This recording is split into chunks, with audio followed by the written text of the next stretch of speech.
As soon as he said, like, let me do Legend of Zelda, it's like, No, oh, that's at least more entertaining. being able to write about what you love, right? All of a sudden you have more tolerance than when you're writing about. So food was a bad one for pick because he didn't care. Allowing kids to write about what they love allows them to be like, okay, I want this to be great. You tell a bunch of middle school boys, you're going to have a debate about what the best video game is, and you're going to go write about it, and you have to convince the rest of your class.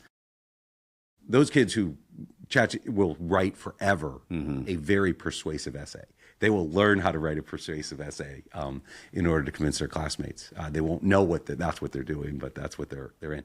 So that is part of it. Which AI, right at the edge, you know, it allows it. We have a reading one, Teach Tales, where you can take a third grade boy who's like, I hate books, and you're like, oh, what's your favorite movie? The Avengers. Okay, who are your soccer buddies? And then you do a choose your own adventure at his Lexile level, which is dynamics, right? Right there, you know, within 10% of their difficulty level. He will sit here from I hate books to I will sit there for an hour, right? Where I'm saving the world with my buddies. And that is only able to be done with Gen AI, right? And so there's the worry about what AI can be, and I believe when it's chatbots and stuff, it can be bad.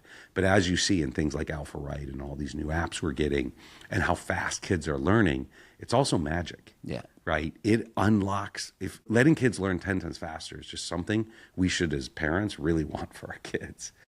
One of the things I've noticed also in the kind of the iteration is the motivational models, right? And you've changed it a couple times, different things from like weekly XPs to daily, and you know, a lot of things are going.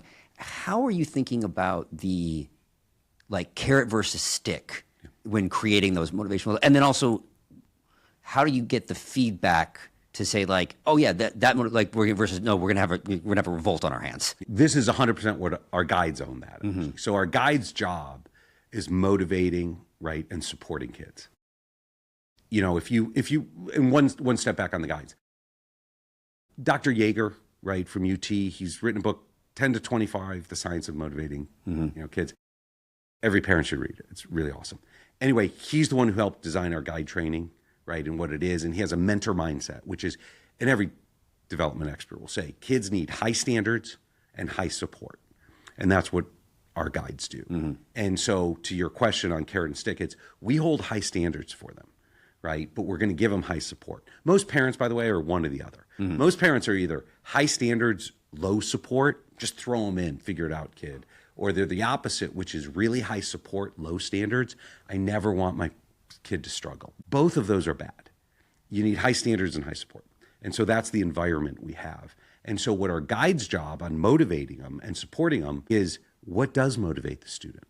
And because they know all their kids, right, and that's where they spend their time, they know the motivational model. And they make up ones constantly, right? It's actually not as much app-based as guides will do both level-based, right? They'll do individuals for the kids. You know, that kid wants a sticker, right? You know, we had one third grader who would not engage in the apps, right? No matter what the app XP was. And the guide was like, I know you love bird watching, so we're going to do a workshop where we go to Home Depot and build a bird feeder, put it out on the green belt, and I'm going to put binoculars on my desk. And as soon as you finish your apps, you can go out on the deck. And this is a student whose parents were like, oh, my kid can't do 25 minutes is, you know, the 25 minutes can't do it. This kid's finishing them in 12 minutes so that he would free up the time to go do it. And you're like, see, it's just a motivation issue. And that's what our guides do all day, is figuring out what they are. They design them for their levels, right? Have what is an epic day, or there's things like Mobile Squad, which is, you know, and they're all age different, right? Yeah. Kindergarten is different than a middle schooler, than our high schoolers. It gets harder as they get older, believe it or not. But like Mobile Squad's one kids love, which is, oh my God, I get to go on this trip if I hit this. And, you know, the guides will design whatever that is. And some kids are motivated by lots of different things, and different kids have different. We have 25% of the kids who are just pure challenge, competitive. They're like, put up a leaderboard and I'm going to beat everybody on the leaderboard. That's, you know, but it's 25% of the kids, that's magic. Yeah, that's fun. Other kids are not. Other kids are like, you know what? If you have a team challenge, that will motivate me, because I want to be part of the team and I will never let my team down. You have some students who are just completion oriented, right? And so you have those kind. So we literally tailor all these different motivational models. We believe, back to product design, there's two things every educator says you need to educate a kid. The first is a motivated student, and the second is put them in lessons of the correct difficulty. That second is what ed tech does really well. It'll figure out what you know and don't know and give you lessons at that level. That is 10% of the solution. The reason ed tech has failed is because you pretend it's 100% when it's really 10. 90% is motivating the student. So this is our whole our product name is Time Back. And the single biggest motivator, if you want to motivate a student, is give them their time back to do stuff they want to do, right? Stuff they love. And that's what our school design is, right? Which is there's the 2 hours and they will engage in the app because they get to do all the other stuff the rest of the day. So that's what our guides do. That's how we look at all these motivations. When you talk about carrots and sticks, it's holding high standards and earning privileges, right? You don't grant privileges, you have to earn them. Yeah. And that's how the world works. And you kids learn that very quickly. And in that environment, they learn to unlock them. Once we think about the startup environment, like the ability to fail and learn from failure, and that being okay, like I'd heard stories about like, oh, the kids don't earn the trip or whatever. And there was a camping trip that he didn't earn. That was more than we said there was a little bit of confusion. It devastated him not being able to go. I think there was like maybe a quarter didn't go or something like that. There is a year-end trip. I've never seen him more motivated. He's like, I got to finish this one to do it. And like the fire that was under him to make sure and hit that one. This is a great one because this is a great example, which is kids fail. Right. And in, first grade, we're going to have a failure button, like an easy button where failure's fuel.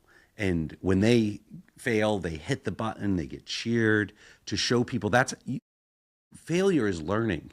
Right. And you have to have a culture where failure is celebrated. But to this one, our guide's job when students fail is to support them through the failure. This is where you're not leaving them in the deep end, right? One of the things that we always talk about with our guides is, the child development experts will say the key to development, the key to self-confidence, the key to resilience is that kids struggle and fail on their road to success supported by a caring adult, right? And that is our guide loop, right? That's what we just loop on all day long. And whether it's done via academics or workshops, right? That's their job. I add in as principal after I learned this, I'm like, kids struggle and fail, sometimes cry on their road to success supported by a caring adult. Our guide's job is to make sure that if that cry happens, it happens in the school and we don't send it home, right? We can't be a school where we're like, oh well, here you go, right? We have to be able to support the kid through that whole loop where they realize it is disappointing in the moment, but the long term is great. And if you fail most workshops, your tripped ones are different. But if you fail most workshops, during break week, the week after the next session, you can make up the ones. Like the first time we made all the third graders do a Rubik's Cube, everybody except 2 kids passed the test to pass, within the session, which was another one parents thought were impossible. Oh my God, third graders can't do Rubik's Cube. The 2 who didn't can't do a Rubik's Cube. So. The 2 who didn't did it the first week back, right? And everyone's like, okay, it's fine. And so that whole concept of how do you build a culture, right, where kids can fail. It's always disappointing to fail, but that is just part of life, and then how it makes sure it provides motivation going forward.